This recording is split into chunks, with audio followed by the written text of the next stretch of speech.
যে আজকে আমাদের টপিক হচ্ছে ভয়েস চেঞ্জ এবং তার মধ্যে থেকে interrogative sentence.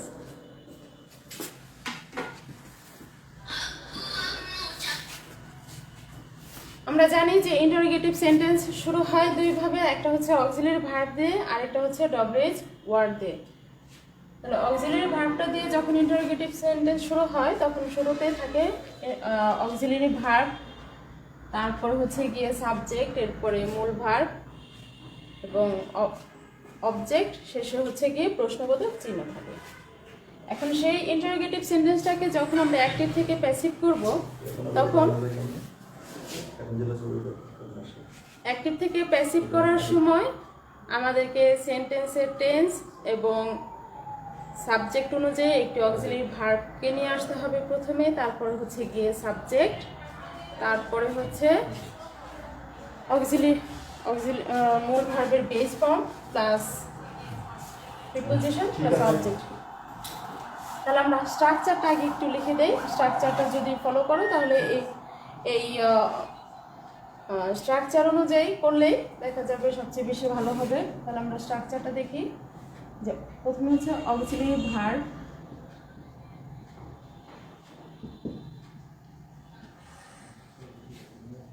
Auxiliary verb plus মানে কি অ্যাক্টিভ ভয়েস এর সাবজেক্ট এর অ্যাক্টিভ ভয়েস এর অবজেক্টের সাবজেক্টিভ ফর্ম, তারপরে হচ্ছে গিয়ে যে মূল ভার্বটি সেন্টেন্সে থাকবে সেই মূল ভার্বের পাস্ট পার্টিসিপল বা এটাকে আমরা বলে থাকি কি V3। এরপর হচ্ছে গিয়ে প্রিপোজিশন বা প্রিপোজিশন হিসেবে বেশিরভাগ ক্ষেত্রে বাই বসে। এরপরে হচ্ছে যে অ্যাক্টিভ ভয়েসের যে সাবজেক্ট সেই সাবজেক্ট এর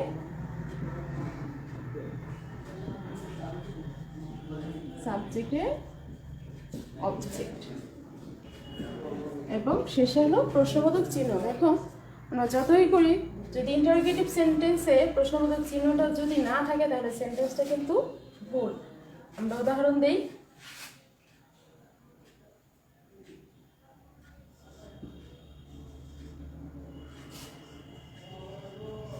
Are they playing?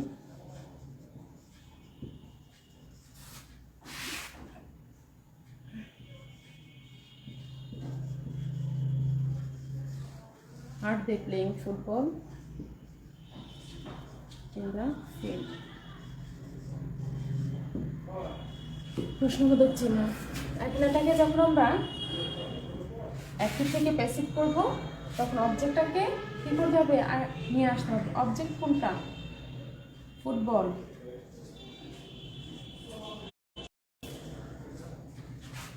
এখন এই ফুটবলের অনুযায়ী এটা কোন টেন্স? Present continuous tense. এই প্রেজেন্ট কন্টিনিউয়াস টেন্স এর সাথে আমরা কি লিখে দিয়েছিলাম যে অক্সিলারি ভার্ব, সেটা হচ্ছে গিয়ে am, being, is being, are being। তাহলে am, being, is being, are being এর থেকে এখানে third person singular number auxiliary verb হিসেবে এখানে বসবে is, এবং বিংটা সবসময় সাবজেক্টের পরে বসবে। মূল ভার্ব কোনটা? প্লে। প্লে এর পাস্ট পার্টিসিপল হচ্ছে প্লেড। তারপরে হচ্ছে এখানে প্রিপোজিশন হিসেবে বাই বসবে,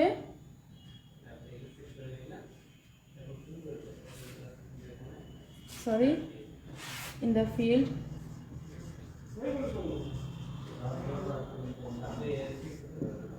by দে থাকলে দে।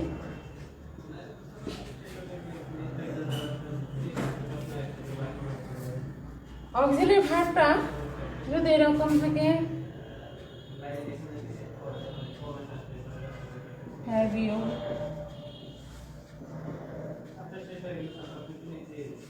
finished the job, তাহলে এখানে দেখো হ্যাভ হ্যাজ থাকলে কি হবে? বিন হবে।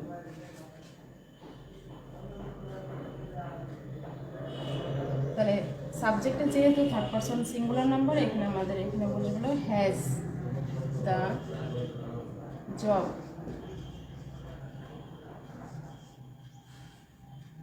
been finished.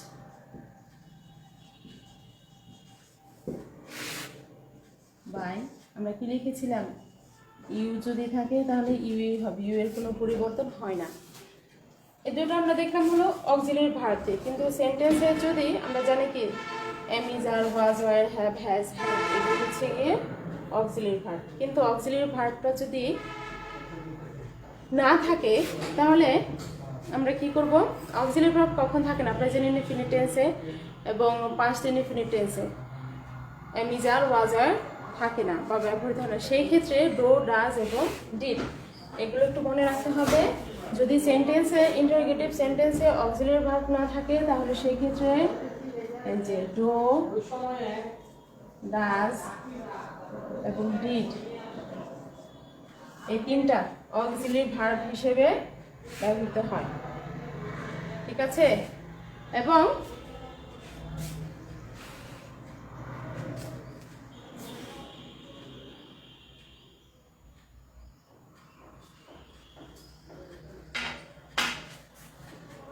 তাহলে আমরা এগুলো একটা দিয়ে দেখি, ডু ইউ,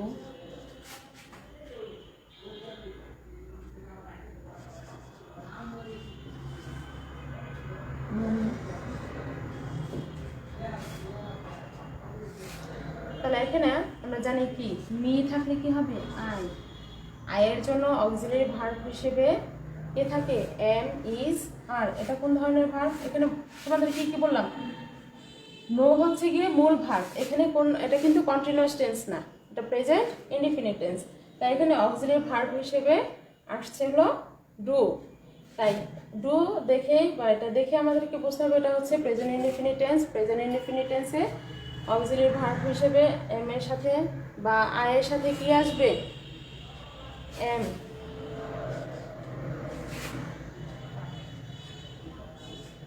নো এর পাস্ট ফর্ম নন। নো এর সাথে কখনোই অন্য কোনো প্রিপোজিশন বসে না, শুধুমাত্র টু বসে, বাই ইউ থাকলে ইউ হবে।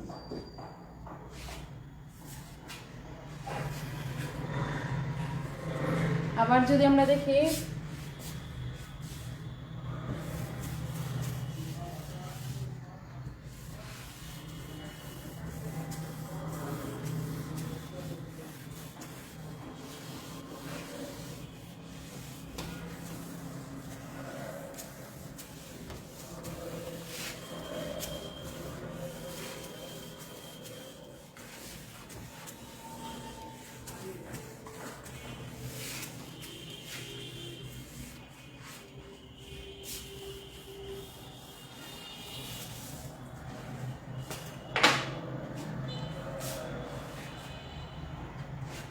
যদি অক্সিলারি ভার্ব হিসেবে এখানে ডিড থাকতো,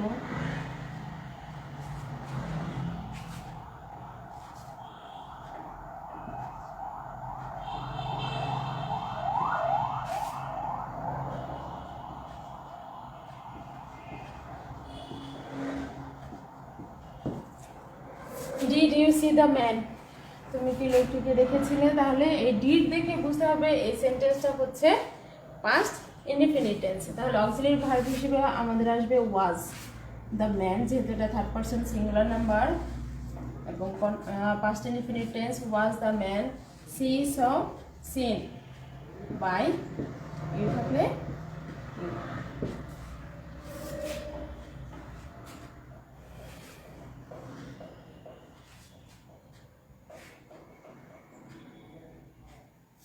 এরপর যদি আমরা পাস্ট টেন্সে দেখি কোন সেন্টেন্স, এটা গেল পাস্ট ইনডিফিনিট টেন্স। এখন যদি ফিউচার টেন্সের আমরা দু একটা উদাহরণ দেই,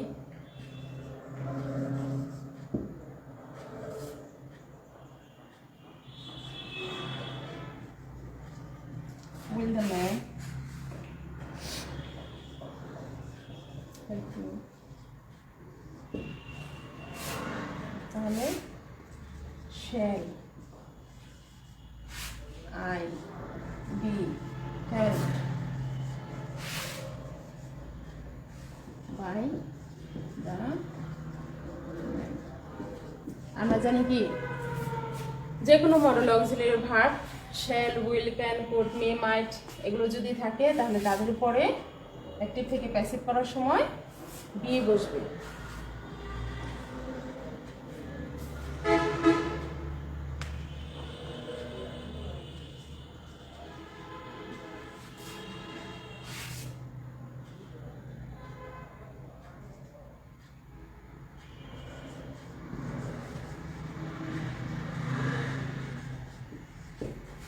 can you do the work, তাহলে সেই ক্ষেত্রে কী হবে, ক্যান তো ক্যানই থাকবে, ক্যান দ্য ওয়ার্ক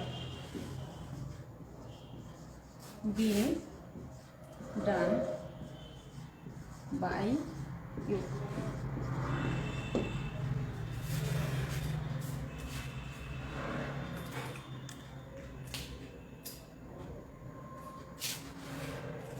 এখন আসো এটুকু লিখে শেষ করো, তোমরা তুলে ফেলো, এবং এরপর আমরা WH ওয়ার্ড দিয়ে যে ভয়েস চেঞ্জগুলো করা হয় সেইগুলো দেখব। আমরা জানি WH ওয়ার্ড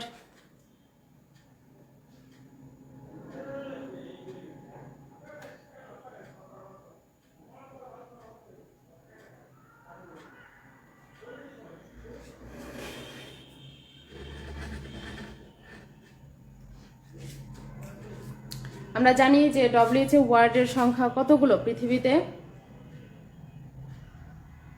লিমিটেড না আনলিমিটেড WH ওয়ার্ড, বা তোমাদেরকে যদি প্রশ্ন করা হয় যে WH ওয়ার্ড কাকে বলে, W বা H দিয়ে যে ওয়ার্ডগুলো শুরু হয় সেগুলোকে বলা হয় WH ওয়ার্ড।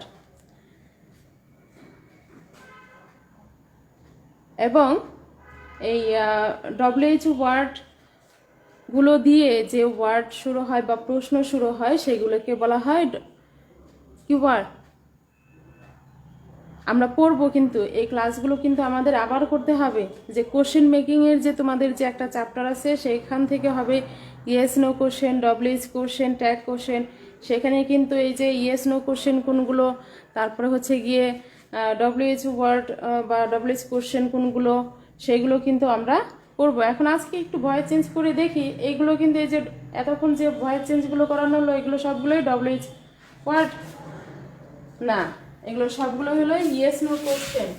এবং আমরা এখন করব WH ওয়ার্ড। WH ওয়ার্ডের সংখ্যা হচ্ছে পৃথিবীতে 9টি।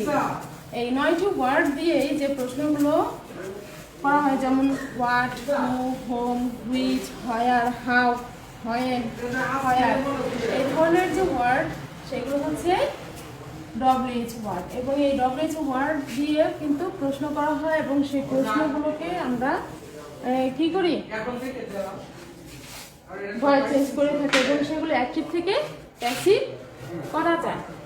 এখন দেখো আমরা প্রথমে দেখি হু এবং হোম। হু এবং হোম এই দুটা দিয়ে কিন্তু সবসময় পার্সন বা ব্যক্তি সম্পর্কে প্রশ্ন করা হয়, এবং এগুলোকে যদি আমরা অ্যাক্টিভ থেকে প্যাসিভ করি তাহলে হু যদি থাকে সেন্টেন্সে তখন হবে কি হোম, আর যদি হোম থাকে তাহলে সেক্ষেত্রে হবে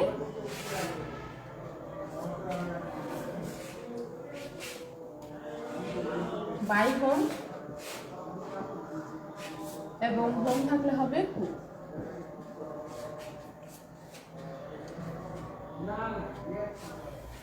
তাহলে আমরা একটা একটা করে উদাহরণ দিই।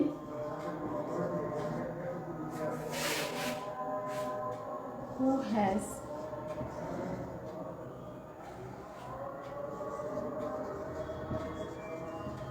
broken the glass? দেখো এখানে প্রশ্ন হচ্ছে কি যে who has broken the glass, তাহলে এটা কি হু, হু থাকলে আমরা কি বলেছি, কি হবে বাই হোম। তাহলে এখানে অক্সিলারি ভার্ব দেখে এগুলো দেখে বুঝতে হবে যে সেন্টেন্সটা কোন টেন্স।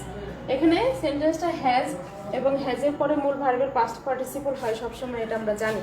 তাই হ্যাজ যেহেতু, তার মানে কি সেন্টেন্সটা হচ্ছে প্রেজেন্ট পারফেক্ট টেন্স। তাহলে আমাদের কি করতে হবে নিয়ম অনুযায়ী, যে আমরা তো আগেই লিখেছিলাম যে কি অক্সিলারি ভার্ব, তারপর আমাদেরকে সাবজেক্ট দিতে হবে, তারপরে দিতে হবে কি সাবজেক্টের পরে থাকবে মূল ভার্বের পাস্ট পার্টিসিপল। তাহলে এখানে আমরা দেখো হু, যেহেতু হুটা নিজেই এখানে এই সেন্টেন্সের সাবজেক্ট, এখানে কোনো অবজেক্ট আছে, কিন্তু সাবজেক্টের ভূমিকাটা পালন করছে কে? এই হু নিজে। তাহলে এই অবজেক্টটাকে আমাদের কি করতে হবে? সাবজেক্ট করতে হবে। তাই সাবজেক্টে যদি করি তাহলে দি গ্লাস, তাহলে এখানে কি হ্যাজ, এই হ্যাজটা এখানেই বসবে। By whom has the glass, তাহলে কি হবে? Been broken by. এখন দেখো যেহেতু এখানে হু কোনো সাবজেক্ট নাই, তাই এই পর্যন্তই হবে। By whom has the glass been broken, এবং শেষে অবশ্যই মনে করে একটি প্রশ্নবোধক চিহ্ন দিতে হবে। তাহলে আমরা আরেকটি উদাহরণ দিই। Who is calling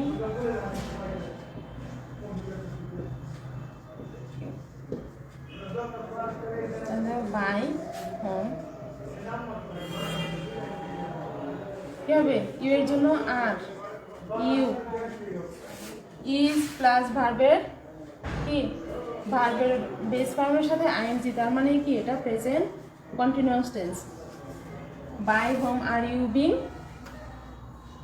called.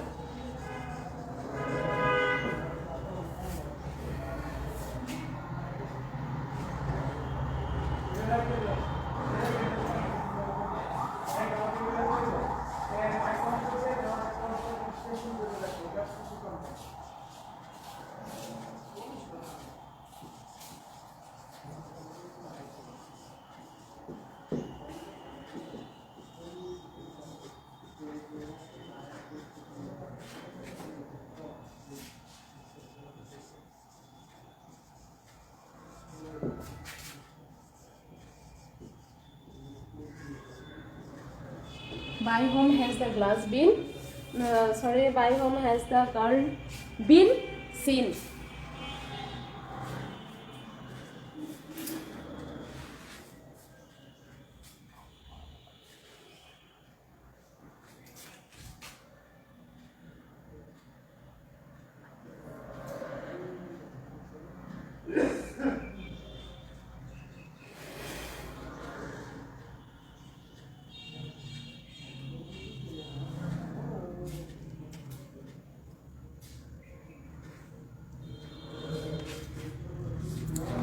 এরপর আমরা হোম দিয়ে দু একটা দেখি। হোম যদি থাকে সেন্টেন্সে, তাহলে সেই ক্ষেত্রে হোমের জন্য কি করতে হবে?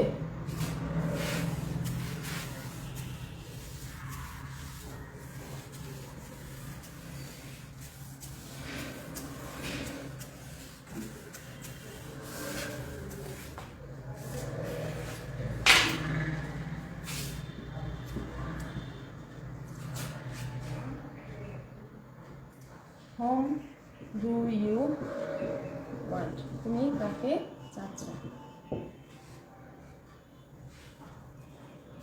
তাহলে হোমের জন্য আমরা কি দিব? হু। দেখো এখানে কিন্তু কোনো কি নাই, অবজেক্ট নাই। তাহলে সেই ক্ষেত্রে এই যে হু, এই হুটাই হচ্ছে কি এই সেন্টেন্সের সাবজেক্ট, এবং এইখানে যে অবজেক্ট মানে ইউটা হচ্ছে এই সেন্টেন্সের সাবজেক্ট। তাই আমরা যখন অ্যাক্টিভ থেকে প্যাসিভ করবো, এটাকে আমরা বাই যোগে অবজেক্ট করে দেব। তাহলে হু, যেহেতু এটা ডু প্রেজেন্ট ইনডিফিনিট টেন্স, তাই আমরা এটাকে কি করব? অক্সিলারি ভার্ব হিসেবে এখানে ইজ আসবে। হু ইজ মূল ভার্বের পাস্ট পার্টিসিপল বাই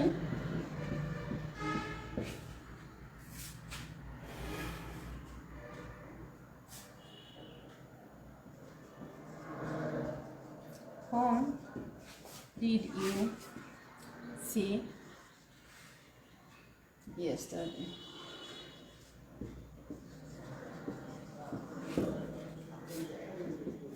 তাহলে হু ওয়াজ, দেখো এটা হলো ডিড মানে কি পাস্ট ইনডিফিনিট টেন্স। যেহেতু আর কোনো কিছু দেখতে হবে না, যেহেতু সরাসরি ইয়েস্টারডে কথাটা উল্লেখ করা আছে, তাই এটা দেখেই বুঝতে হবে যে এই সেন্টেন্সটা হচ্ছে past indefinite tense. Past indefinite tense থাকলে আমাদের ওয়াজ অথবা ওয়ার, যেহেতু কি হু থার্ড পারসন সিঙ্গুলার নাম্বার, তাই এখানে অক্সিলারি ভার্ব হিসেবে ওয়াজ আসবে। হু ওয়াজ সিন yesterday,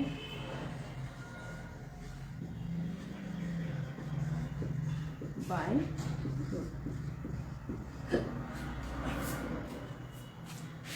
এখন দেখো এছাড়া এই যে আমরা লিখলাম কি হু এবং হোম, এছাড়া যদি অন্যান্য ডব্লিউএইচ ওয়ার্ড থাকে তার মধ্যে থেকে হোয়াটটাই থাকতে পারে। এছাড়া আমরা যখন মানে প্রশ্ন যখন আসে বা আমরা যখন করি হু হোম এবং হোয়াট, বা কখনো কখনো হয় দিয়ে বা হুইচ দিয়ে থাকে, তার এই তিনটা ডব্লিউএইচ ওয়ার্ডে কিন্তু সবচেয়ে বেশি ব্যবহৃত হয় ভয়েস চেঞ্জের ক্ষেত্রে। তারপরে হচ্ছে গিয়ে হোয়াট, তাহলে what are you doing.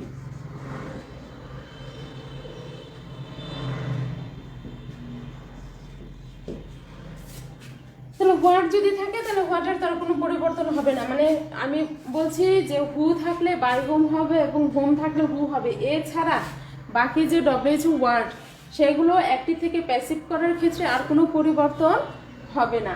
What থাকলে হোয়াট হবে, হুইচ থাকলে হুইচ হবে, হাউ থাকলে হাউ হবে, হয়েন থাকলে হয়নি হবে। যে ওয়ার্ডটা থাকবে সেটাই থাকবে, শুধুমাত্র হু এবং হোম এই দুটো ওয়ার্ডে পরিবর্তন হয়। এখন তাহলে হোয়াট, যেহেতু এখানে ইউটা হচ্ছে এই সেন্টেন্সের সাবজেক্ট, এখানে কোনো সাবজেক্ট নাই, তাই হোয়াটটাই এই সেন্টেন্সের সাবজেক্টের ভূমিকা পালন করবে। হোয়াট ইজ এটা আর, এরপর হচ্ছে কি ডুইং, তার মানে কি সেন্টেন্সটা হচ্ছে present continuous tense. Present continuous tense থাকলে এম ইজ আর এর সাথে বিং হবে, তাহলে হোয়াট ইজ বিং। ডু থাকলে ডান, বাই দিয়ে এটাকে ইউ করে দিতে হবে।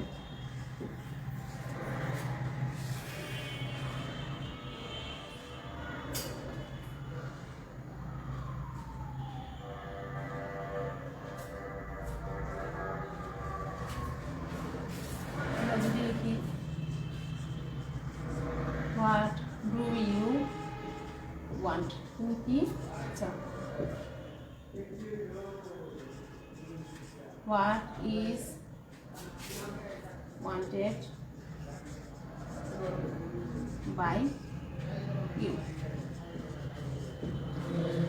ওয়ার্ড দিয়ে যদি কোনো ভয়েস চেঞ্জ থাকে পরীক্ষায়, তাহলে এই দুটা থেকেই যে কোনো একটা থাকে, মানে আমার যতটুকু এক্সপিরিয়েন্স তার মধ্যে এই দুটো প্রশ্ন ছাড়া আমি আর কোনো প্রশ্ন এখন পর্যন্ত পরীক্ষার প্রশ্নে পাইনি। তার মধ্যে কি হোয়াট আর ইউ ডুইং, আর আরেকটা হচ্ছে যে what do you want.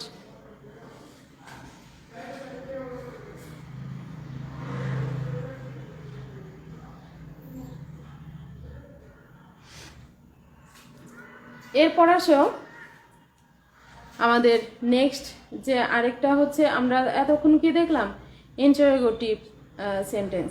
Interrogative sentence এরপরে হচ্ছে গিয়ে ইম্পারেটিভ সেন্টেন্স। আর বাকি যে আমরা তিনটা দিয়ে দেখলাম, আর হু হোম কি হু হোম এবং হোয়াট, আর বাকি যে ডব্লিউএইচ ওয়ার্ডগুলো সেগুলো সচরাচর পরীক্ষার খাতায় তেমন একটি থাকে না এবং তোমাদেরকে করতেও হয় না। যেহেতু আমাদের সিলেবাসটা অনেক বড়, তা আমার কাছে মনে হয় যে পরীক্ষা সংক্রান্ত বা আমাদের এই যে মানে যতটুকু ইম্পর্টেন্ট পড়া সেগুলোই পড়া উচিত, কারণ তারপরে দেখা যাবে যে আমরা পরীক্ষার সিলেবাসটাই শেষ করতে পারি কিনা। অনেক বড় সিলেবাস, বিশেষ করে গ্রামারের অংশটুকু।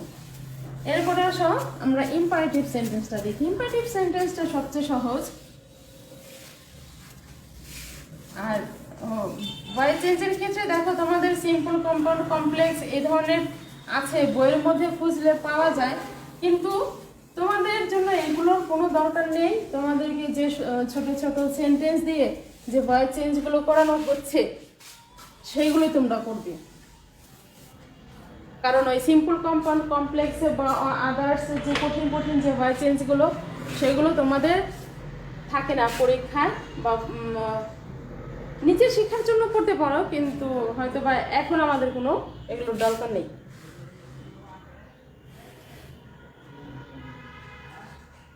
এরপর আসা হলো ইম্পারেটিভ সেন্টেন্স।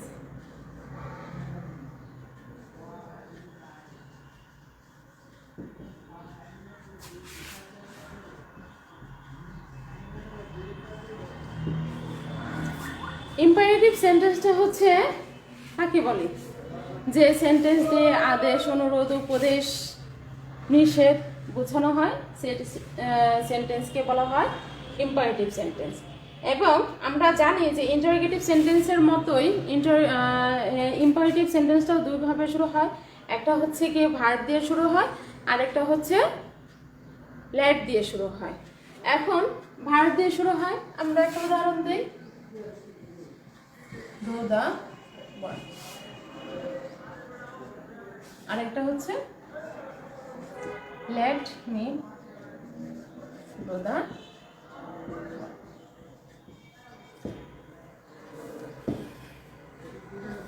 এই যে একটি হচ্ছে এটা ভার্ব দিয়ে শুরু do the work। এটা তার মানে কি এখানে একটা সাবজেক্ট, সেটা কি মনে মনে ধরে নিতে হবে বা বুঝে নিতে হবে যে এখানে সাবজেক্ট হিসেবে ইউ সবসময় আছে। আর একটি হচ্ছে গিয়ে লেট, দুইভাবে শুরু হয়।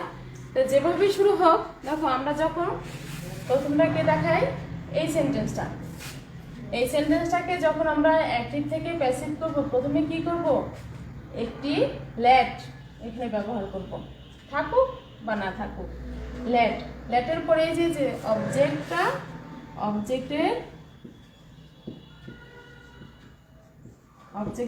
সাবজেক্ট, অবজেক্টটাকে কি করতে হবে, সাবজেক্ট করতে হবে। তারপর হচ্ছে চোখ বন্ধ করে একটি বি দিয়ে দিতে হবে, বি প্লাস এই যে ভার্বটা, ভার্বের পাস্ট পার্টিসিপল।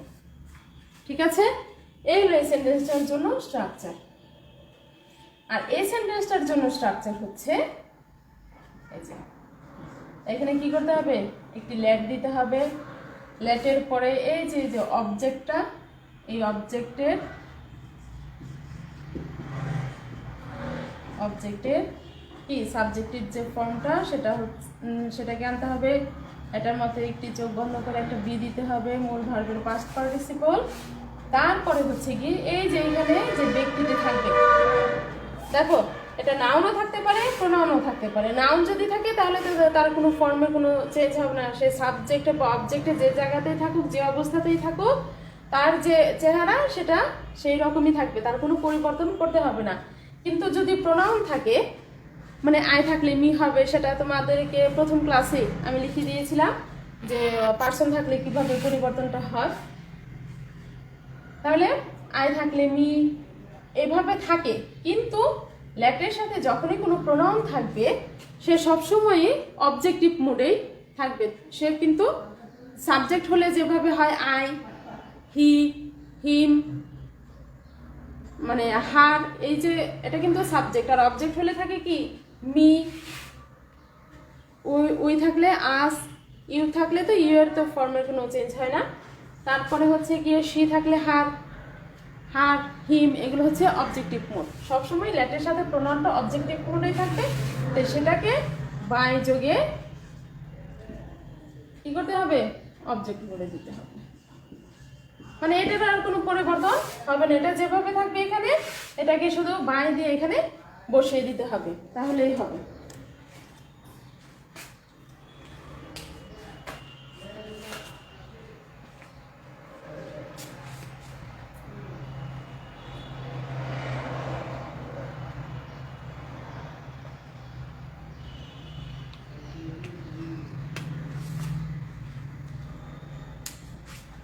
আর এই ইম্পারেটিভ সেন্টেন্সের মধ্যে একটি হচ্ছে ব্যতিক্রম নিয়ম, সেটা আমরা দেখাবো। তাহলে আমরা একটা করে উদাহরণ দেই, বা উদাহরণ বলতে বা চেঞ্জ করি। দেখো যদি থাকে ডু দ্য ওয়ার্ক, তাহলে আমরা কি লিখলাম, এখানে তো স্ট্রাকচারটা দেওয়াই আছে তোমাদের জন্য। Let the work be done, শেষ সেন্টেন্স।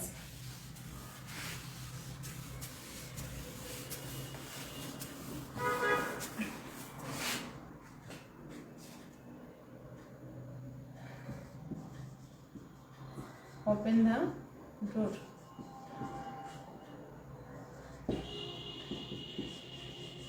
Let the door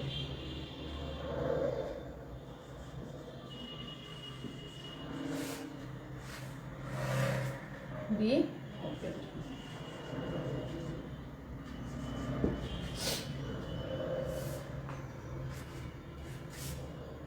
তারপরে sing a song. Let a song be sung.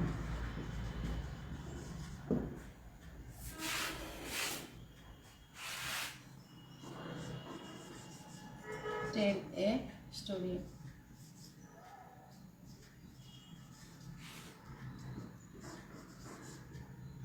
Let a story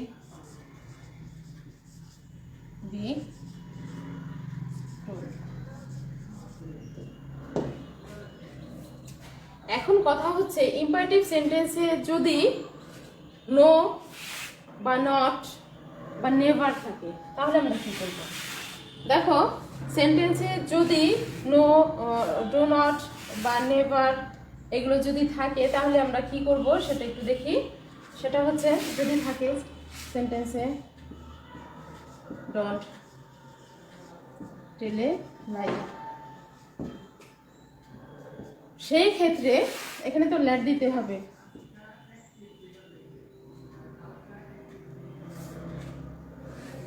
তাহলে আমরা কি করব? এই যে নট বা নেভার যেটাই থাকুক সেটা সবসময় লেটের সাথেই হবে। Let not a lie be told.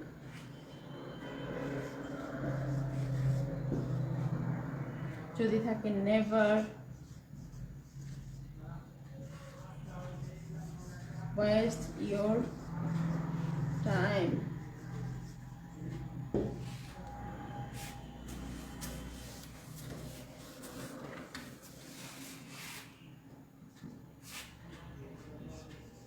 Let never your time be wasted.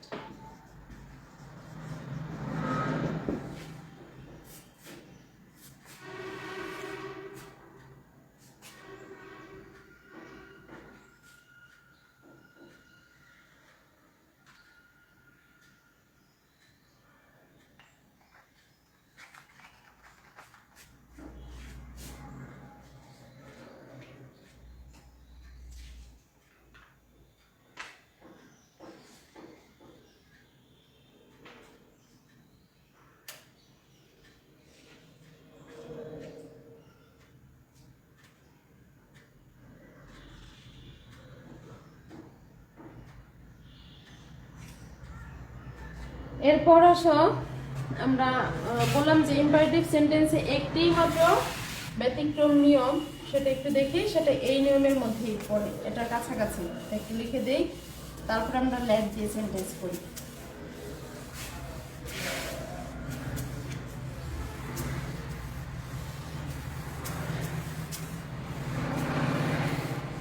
দেখো আমরা অ্যাসার্টিভ সেন্টেন্সে লিখেছিলাম যে অ্যাসার্টিভ সেন্টেন্সে double object, with double object, দুটি অবজেক্ট যদি থাকে অ্যাসার্টিভ সেন্টেন্সে তাহলে একটি থাকবে নাউন আর একটি থাকবে প্রোনাউন।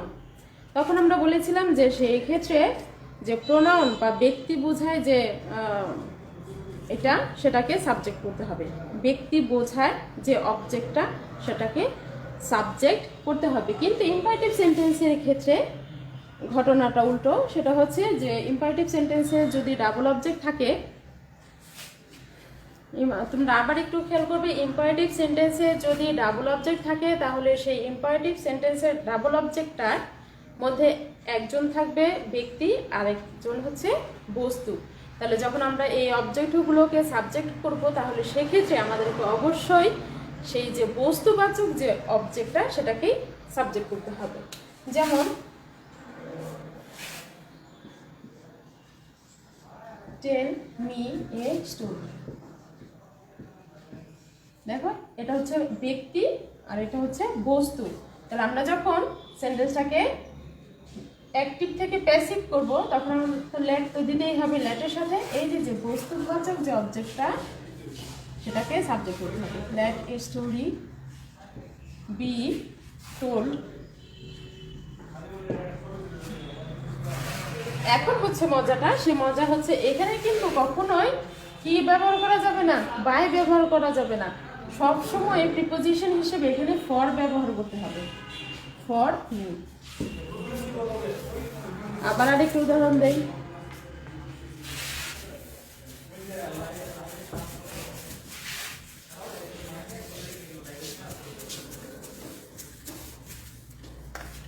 উদাহরণ হচ্ছে যেমন by in a short.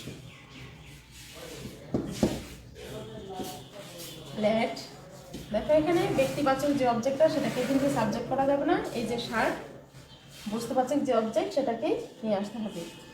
A shirt be bought B O U G H T bought by sorry for হবে for him.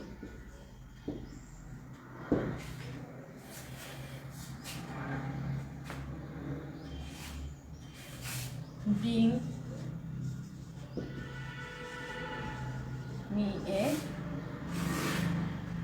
book.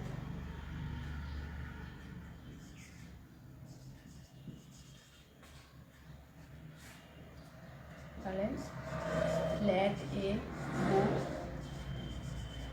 be bring থাকলে কি হবে brought for me। দেখো তোমরা তো একটু পরের ক্লাসে মানে ইন্টারের যে সিলেবাসটা সেটা তোমার জন্য, সেই ক্ষেত্রে তোমাদের পরীক্ষার সময় কিন্তু যে সোজাসুজি যে নিয়মগুলো সেগুলোর তুলনায় ব্যতিক্রম যে নিয়মগুলো সেগুলোই পরীক্ষার মধ্যে বেশি থাকে। এটা কিন্তু একটু মনে রাখতে হবে, মানে ব্যতিক্রম নিয়মগুলোই একটু ঝামেলা যে নিয়মগুলো সেগুলো একটু পড়তে হবে বেশি বেশি। তারপরে আসলে আমরা লেট দিয়ে দুটো উদাহরণ দেই।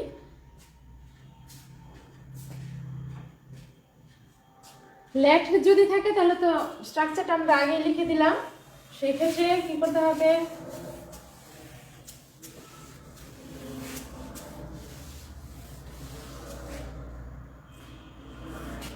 এই যে পড়াগুলো যেগুলো পড়ানো হচ্ছে তোমাদেরকে পরে কিন্তু কলেজ খুললেও মনে হয় না এতটা সময় পাওয়া যাবে যে এই আবার প্রথম থেকে শুরু করার মতো।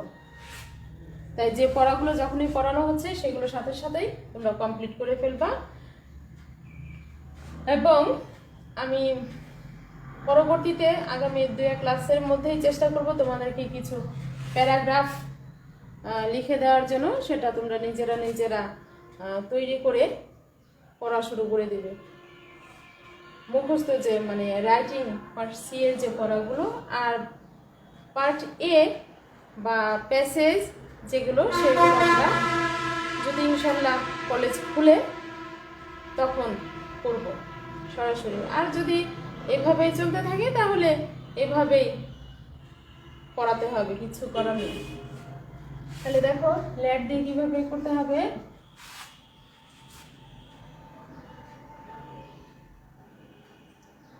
Let the boy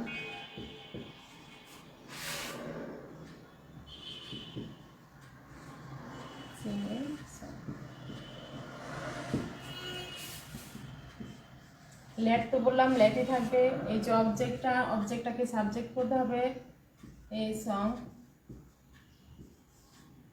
B sung by the boy. By দিয়ে কি করতে হবে, এটাকে অবজেক্ট করতে হবে।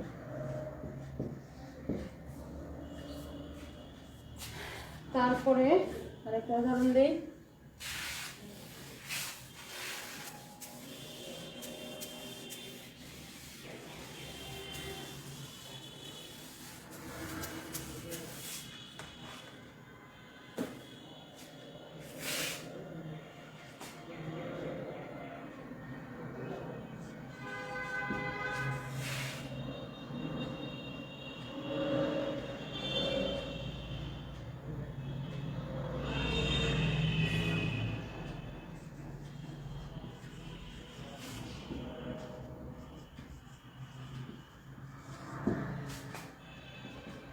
let a story be told by কি বললাম, এই যে হাইটা মানে লেটের সাথে যদি কোনো প্রোনাউন থাকে তাহলে সেই প্রোনাউনের কোনো পরিবর্তন হয় না, সেটা যেভাবে থাকে ঠিক সেভাবে এটাকে বাই যোগে অবজেক্ট করে দিতে হয়। তারপরে হচ্ছে এ হলো আমাদের মোটামুটি মানে ভয়েস চেঞ্জ। এবং তোমাদের কারোর বোধহয় একটা প্রশ্ন ছিল, সেই প্রশ্নটা হচ্ছে যে বললাম যে কোয়াসিপেসিভ ভয়েস, কোয়াসিপেসিভ ভয়েসটাকে দুইভাবে, এটা গত ক্লাসে একটা প্রশ্ন ছিল, আরও প্রশ্ন ছিল কিনা আমি দেখিনি, শুধু একটা প্রশ্নের কথা আমার মনে আছে, সেটা একটু দেই। হলো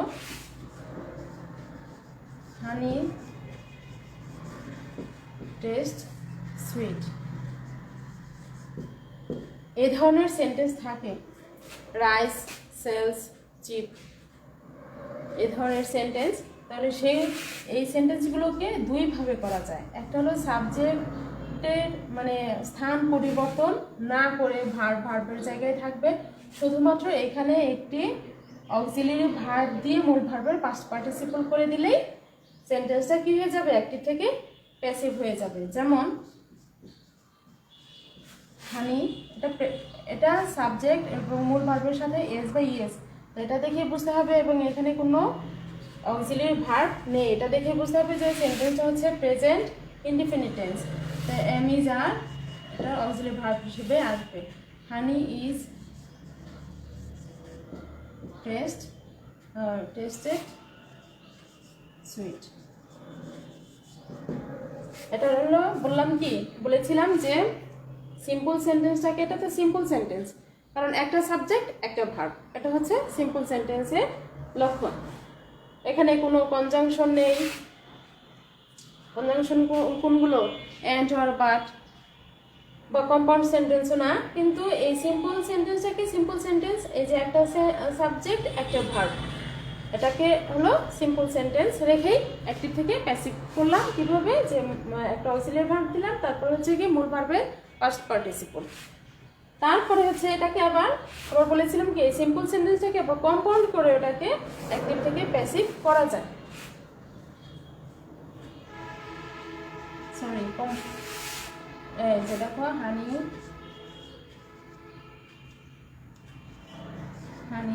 ইজ, এই এটাকে কি করতে হবে, আগে নিয়ে আসতে হবে অ্যাডজেক্টিভটা। Honey is sweet when it is tasted.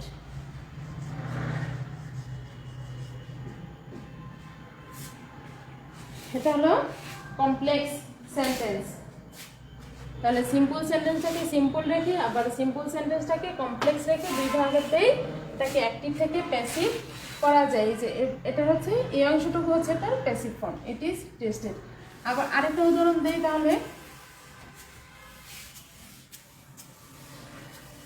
তোমাদের যদি কোনো প্রশ্ন থাকে তাহলে প্রশ্ন করবে, আমি চেষ্টা করবো নেক্সট ক্লাসে সেই প্রশ্নের আনসারগুলো দেওয়ার জন্য। এরপর আসো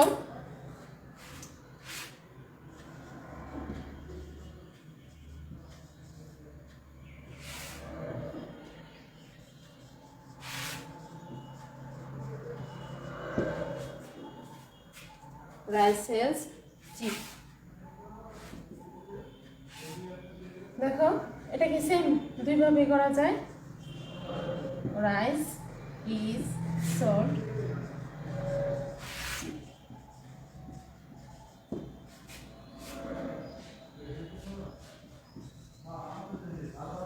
rice is cheap when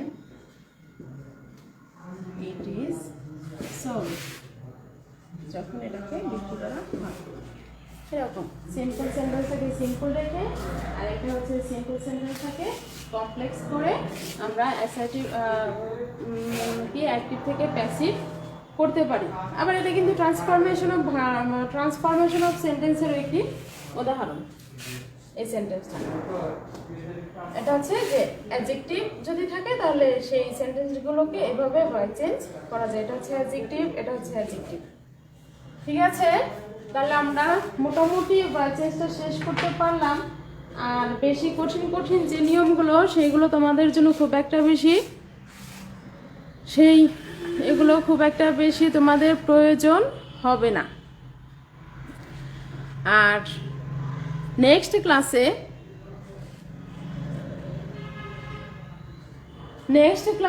আমরা যে টপিকটা নিয়ে আলোচনা করব সেটা আমি একটু লিখে দেই, তাহলে তোমরা একটু চেষ্টা করবে সেগুলো একটু পড়ে রাখতে। সেটা হচ্ছে কোশ্চেন মেকিং।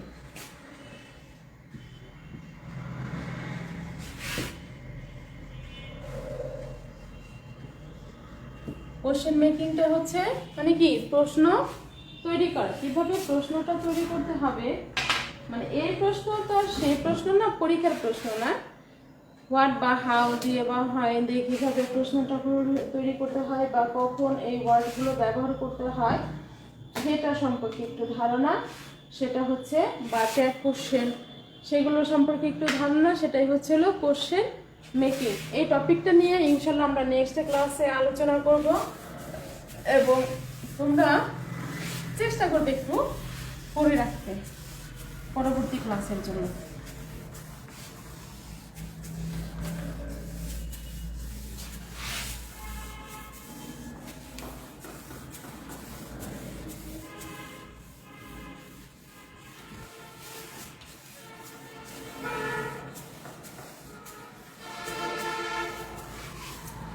কোশ্চেন মেকিংটা সবাই একটু দেখে রাখবে, এবং সবাইকে অনেক অনেক ধন্যবাদ জানিয়ে আজকে আমাদের ক্লাস শেষ করছি।